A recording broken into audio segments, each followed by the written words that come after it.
2 பெண் குழந்தைகளின் தாயை காதலித்த என்ஜினியர். தனியாக வீடு எடுத்து கணவன் மனைவி போல் வாழ்ந்து வந்த ஜோடி. பெட்ரூமில் உறங்கிக் கொண்டிருந்த என்ஜினியரை கத்தியால் குத்தி கொலை செய்த கொடூரம். கொலை செய்த கையோடு 17 வயது மகளுடன் காவல் நிலையத்தில் சரணடைந்த பெண். கடந்த 8 வருடங்களாக ஒன்றாக வாழ்ந்து வந்தவரை கொடூரமாக கொலை செய்தது ஏன்? கொலைக்கான பின்னணி என்ன?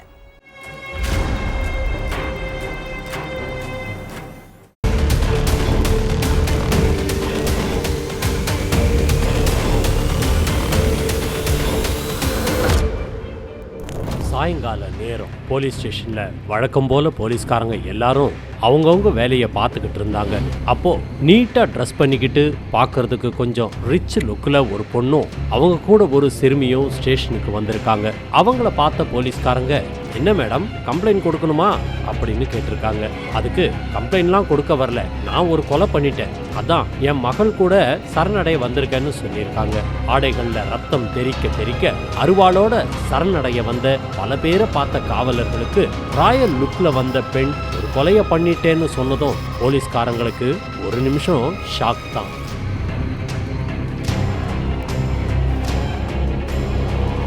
என்னம்மா சொல்றீங்க?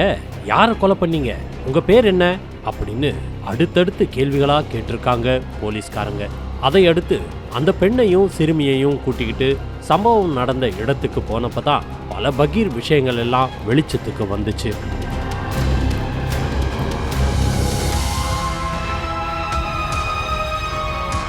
உத்தரப்பிரதேச மாநிலம் லக்னோவை சேர்ந்தவங்க ரத்னா தேவி. இவங்களுடைய கணவர் கடந்த சில வருஷங்களுக்கு முன்னால உடல் நலம் பாதிக்கப்பட்டு உயிரிழந்துட்டாரு. ரத்னா தேவிக்கு 17 வயசுல ஜான்விங்கிற மகளும் 15 வயதுல அனுஷ்காங்கிற மகளும் இருக்காங்க. ரத்னா தேவி தன்னுடைய 2 மகள்கள் கூட பெற்றோர் வீட்டுல வாழ்ந்துட்டு இருந்திருக்காங்க. இதுக்கு நடுவுல ரத்னாவுக்கும் அதே பகுதியை சேர்ந்த சூரிய பிரதாப்புக்கும் பழக்கம் ஏற்பட்டிருக்கு.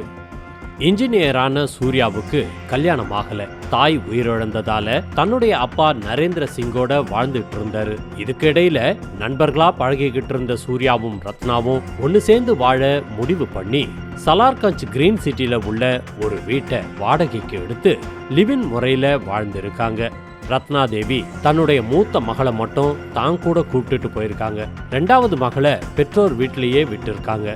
சூர்யா ஹவுஸ் ஓனர் கிட்ட தான் இன்ஜினியரா வேலை பார்த்துக்கிட்டு இருக்கிறதாவும், அதோட நாங்க கணவன் மனைவின்னும் எங்களுக்கு 2 மகள்கள் இருக்காங்கன்னு, ஒரு மகளை அவங்க தாத்தா பாட்டி கவனிச்சுக்கிறாங்கன்னு சொல்லி இருக்காரு. பல பொய்களை சொல்லி வீடு வாடகைக்கு எடுத்த ரத்னா சூர்யா கூட கடந்த 8 வருஷமா ஒரே வீட்டுல வாழ்ந்துகிட்டு இருந்திருக்காங்க. இதுக்கு நடுவுல ரத்னா யாரோ ஒரு இளைஞர்கிட்ட தினமும் மணிக்கணக்குல செல்போன்ல பேசிக்கிட்டு இருக்கிறதாகவும், இதனால சூர்யா கோபப்பட்டு ரத்னா கிட்ட சண்டை போட்டதாகவும் சொல்லப்படுது.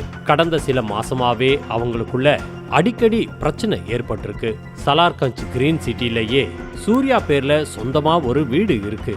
அந்த வீட்டை தன்னுடைய பேருக்கு மாத்தி தர சொல்லி ரத்னா தொந்தரவு கொடுத்துக்கிட்டே இருந்திருக்காங்க. ரத்னாவுக்கு பல ஆண்களோட தொடர்பு வச்சுக்கிட்டு இருந்ததாவும், பணத்துக்காக மட்டும்தான் சூர்யாவை யூஸ் பண்ணிக்கிட்டதாவும் சொல்லப்படுது.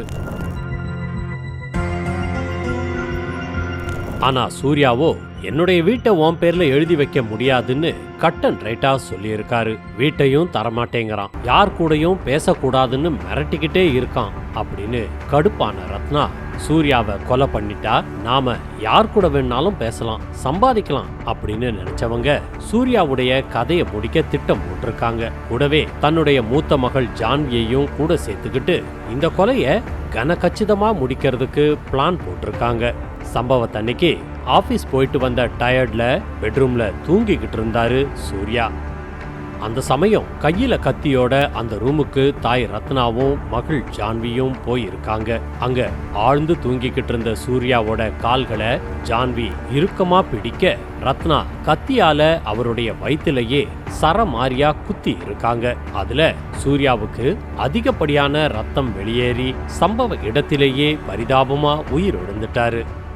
போலீஸ் ஸ்டேஷன்ல சரண்டரான ரத்னா கிட்ட நடத்தின விசாரணையில தான் இந்த பகீர் விஷயங்கள் எல்லாம் வெளியே வந்துச்சு. அதையடுத்து வீட்டுல ரத்த வெள்ளத்துல கிடந்த சூர்யாவுடைய சடலத்தை மீட்டு போஸ்ட்மார்ட்டத்துக்கு அனுப்பி வச்ச போலீஸ் கொலையாளி ரத்னாவை கைது பண்ணி தொடர்ந்து விசாரணை நடத்திக்கிட்டு இருக்காங்க.